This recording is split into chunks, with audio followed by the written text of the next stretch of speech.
Olá pessoal, tudo bom? Estamos mais uma vez aqui no Viver Bem em Cristo com a presença do Sérgio Alves, ministro da palavra, que sempre vem aí evangelizar a gente, falar da palavra, mostrar, a luz de Deus através dele, das suas palavras também, que é o servo de Cristo, A gente também, pastor, admira muito o teu trabalho com a igreja e glórias a Deus por te capacitar sempre, a trazer tantas palavras maravilhosas aí pra gente. Então, seja bem-vindo mais uma vez e vamos começar o nosso bate-papo.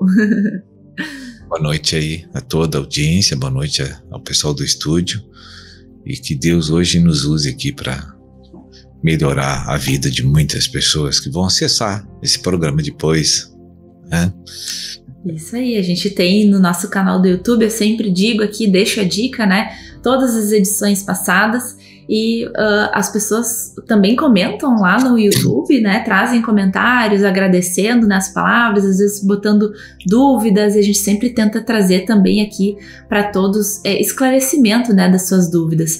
Então, também sintam-se à vontade, sempre estar compartilhando com a gente, para que a gente possa trazer a palavra de Deus aí sanando todas essas questões aí do coração. Então, pastor, eu queria falar assim, sobre uma palavra para inspirar o nosso papo aqui hoje, que está em 2 Pedro, capítulo 3, versículo 17 e 18, que diz: Vós, pois, amados, prevenidos como estáis de antemão, acautelai-vos, não suceda que, arrastados pelo erro desses insubordinados, descaiais da vossa própria firmeza. Antes, crescei na graça e no conhecimento do nosso Senhor e Salvador Jesus Cristo. A Ele seja a glória, tanto agora como no dia eterno. Então, essa palavra fala, que a gente vive no mundo, convive com pessoas que muitas vezes não estão orientadas pela palavra de Deus. Sim. Muitas vezes a gente também, erra e peca, mas como que a gente não vá ao encontro dessas pessoas que acabam nos fazendo pecar, digamos assim, A gente precisa estar muito fortalecido na fé para que a gente não venha cair. E ultimamente, assim, eu venho conversando também com algumas pessoas que estão sofrendo com doenças, com enfermidades e muitas vezes acabam se revoltando, Perguntando por que, Deus? Por que isso comigo?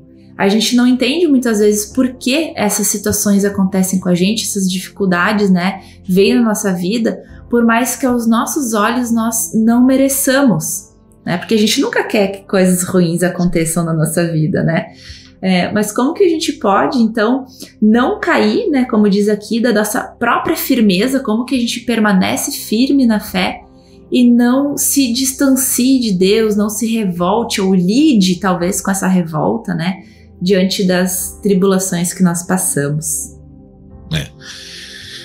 A gente precisa entender, assim, que o comportamento das pessoas que me cercam não deve afetar os valores que eu tenho dentro de mim, Porque no caso são os preceitos e os ensinamentos de Deus, dos quais eu devo viver eles e aplicar eles no meu dia a dia. Porque eu não tenho como me livrar das provações, das dificuldades, dos perigos da vida se eu não estiver buscando Deus.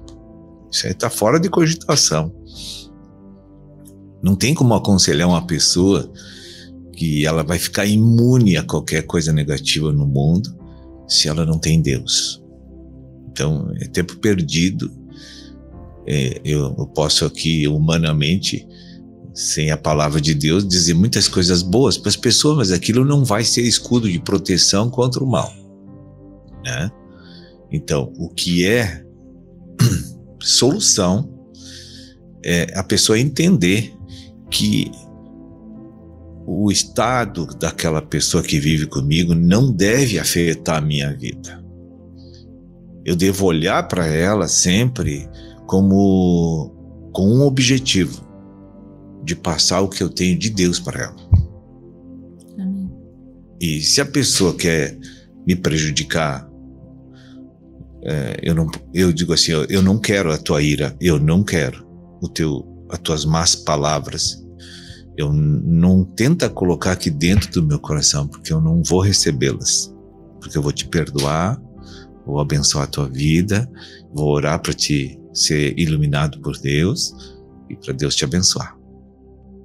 Tem uma palavra, agora não vou recordar exatamente onde, mas fala que dá lugar à ira. E eu nunca entendia muito assim, dar lugar, como é que eu vou dar lugar à ira? Eu tô justamente dando... eu não entendia, pensava, como que eu vou dar lugar pra ira no meu coração? Não, mas é dar lugar pra ela passar e ir embora, né? E não ficar. Quando eu entendi isso, né? Foi assim, uma luz que Deus me deu agora, né? Então essa palavra me esclareceu muito, né? De dar lugar para ela passar, ir embora. Então o versículo que você leu quer dizer, não vai perder a fé, porque os outros são maus. Entende? Sim. Porque os outros não estão ainda divinamente educados por Deus. E tu tem que compreender que Deus precisa dar uma oportunidade para eles, através da tua intercessão, através da tua ajuda, se abrir porta à palavra, para depois, então, você ver quem está ali. Porque o que você está vendo, uma pessoa que só quer fazer o mal para os outros, aquilo não é uma realidade, aquilo ali é uma circunstância que ele está vivendo. E se ele se chegar a Deus, você vai ver a verdadeira realidade, porque ele existe, né? Amém. Então, a gente tem que sempre ter essa perspectiva na nossa visão, que é a perspectiva do conselho divino. Quando uma pessoa está sofrendo com doenças, enfermidades, a situação é um pouco diferente.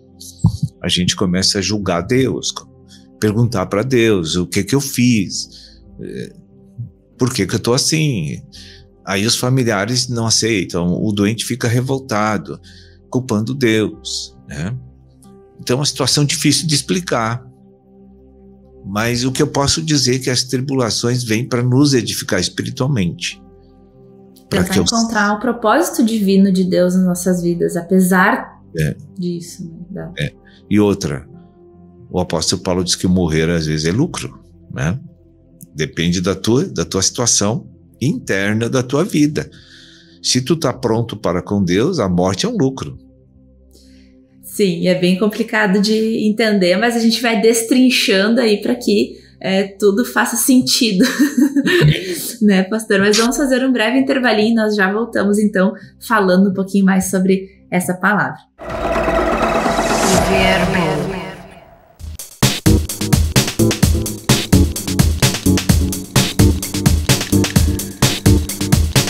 E voltamos, então, falando um pouquinho aí sobre como lidar, né, com tribulações que vêm, né, que Deus permite, de certa forma, né, na nossa vida, e como lidar com a revolta, ou como, melhor, né, não se revoltar, não se rebelar contra Deus, ou perguntar por que isso comigo, Deus? Eu sempre fui uma pessoa boa, fiz o bem, né, enfim, e por que isso está acontecendo comigo agora?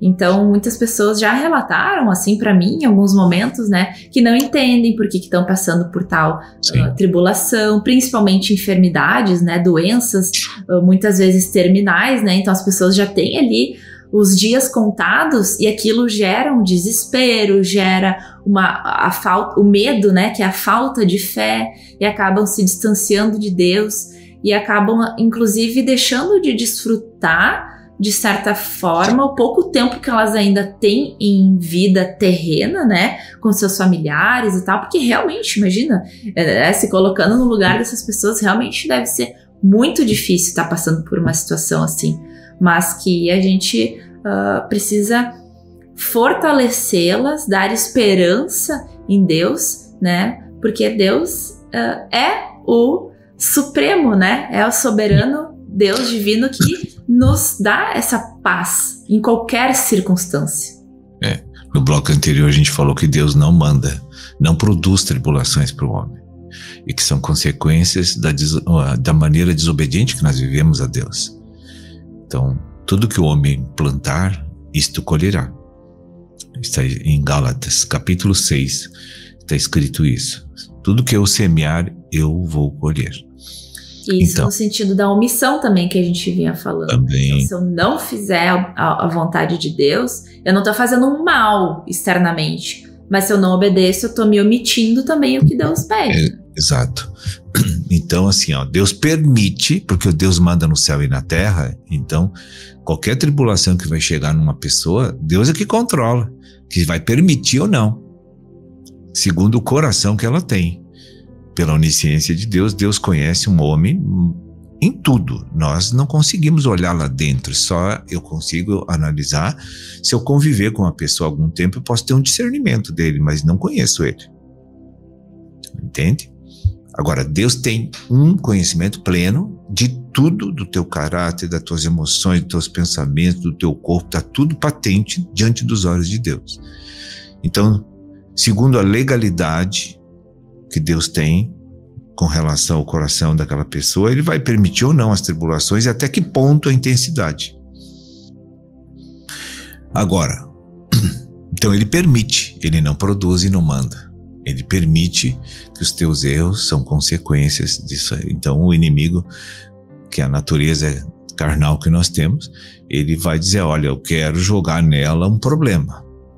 Quero jogar nessa pessoa um problema, porque ele te desobedeceu aqui, não te escuta aqui, ele é acusador, ele nos acusa de dia e de noite diante de Deus. Está escrito em Apocalipse. As pessoas não conhecem isso. Então tem um promotor de justiça maligno, que é Satanás, que te acusa perante Deus, que é o juiz supremo de todo o universo.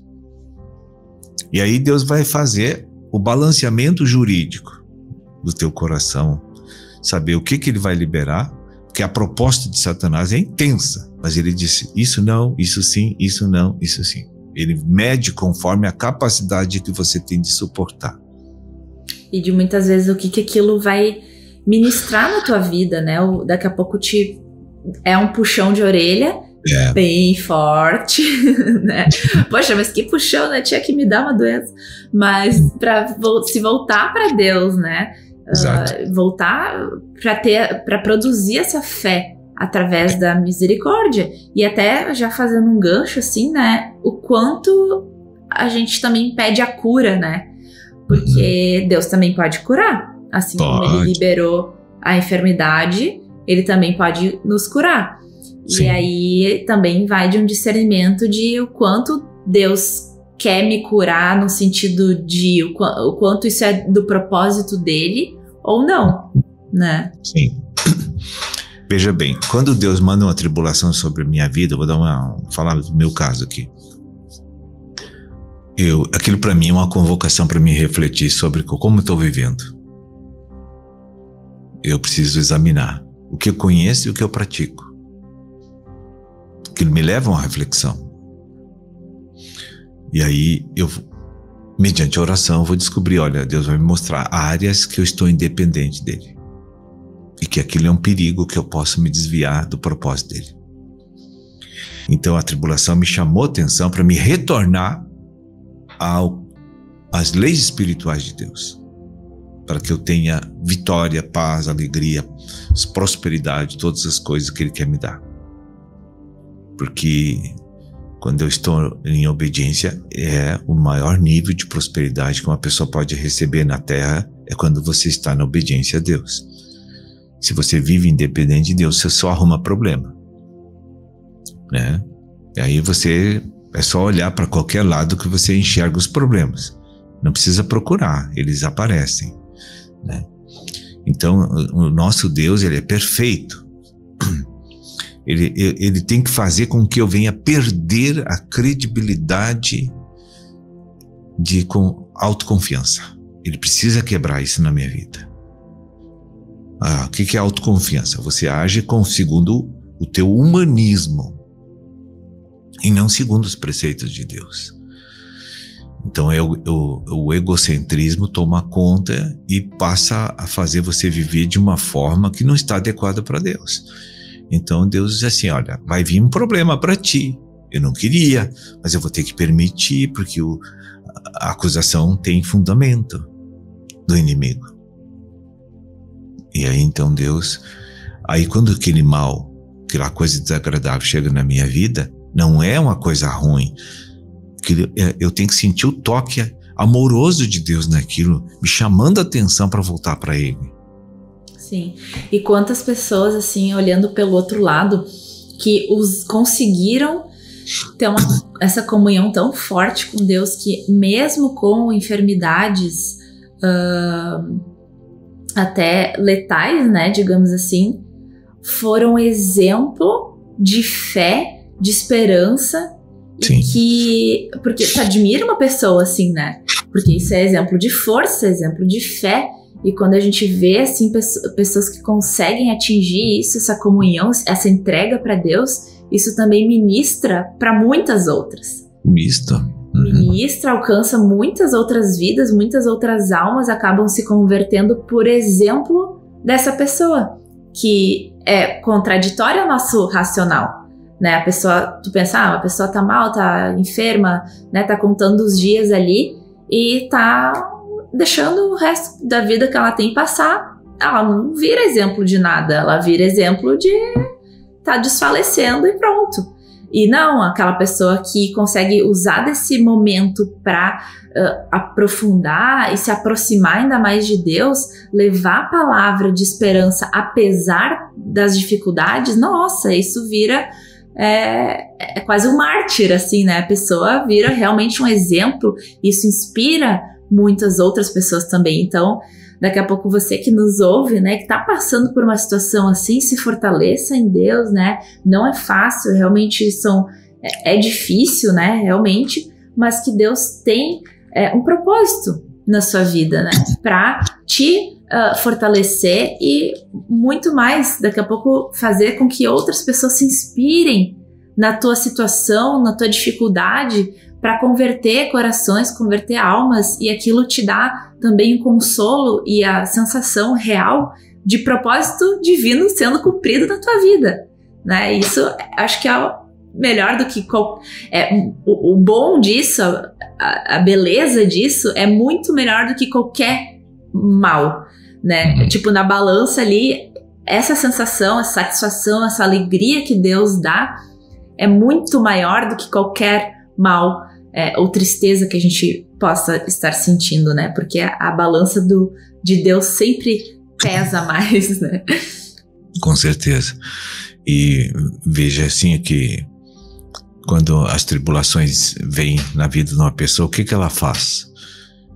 Geralmente as pessoas procuram todas as soluções naturais, não encontram. Então ela pensa, vou ir para Deus. Acertou, tem que ir para lá. Né? Amém. Então, pastor, muito obrigada por mais esse programa, por mais esses esclarecimentos, essas palavras de incentivo, de esperança, né? De esclarecimento mesmo da palavra. A gente espera que todos que estejam nos ouvindo aí possam meditar, refletir, né? Buscar, comente, nos traga aí a sua experiência com Deus. Nós queremos ouvir os testemunhos, né? E compartilhar aqui com os irmãos. Mas então, pastor, muito obrigada novamente e até o próximo Viver Bem em Cristo. Ok, uma boa noite a todos, que Deus abençoe a todos também. Viver Bem.